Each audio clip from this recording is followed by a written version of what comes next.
Business सुरू केल्यानंतर जेव्हा पर्सनकडनं आपल्याला नो ऐकायला यायला लागतो, म्हणजेच रिजेक्शन्स भेटायला लागतात ना, बऱ्याच वेळा आपला कॉन्फिडन्स पण कमी होतो आणि आपल्यामध्ये नेगेटिव्हिटी सर्वात जास्त येते.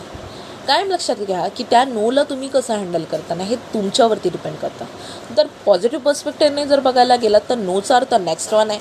दुसऱ्या पर्सनला स्वतःच्या बिझनेसबद्दल सांगा. गरजेचं नाही आहे ना की प्रत्येकजण तुमच्यासोबत बिझनेस करेल. लक्षात घ्या, बिझनेसमध्ये कधी लिमिट थोडी नसते. तुम्ही पाहिजे तेवढ्या लोकांना तुमच्या बिझनेसबद्दल सांगू शकता.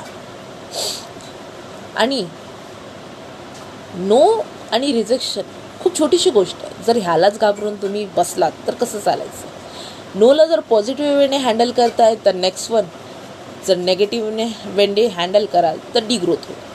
आता ते तुमच्या हातात आहे. तुम्हाला डिग्रोथ पाहिजे का तुम्ही नेक्स्ट पर्सनला सांगून स्वतःच्या बिझनेसमध्ये ग्रो करायला सुरुवात करता.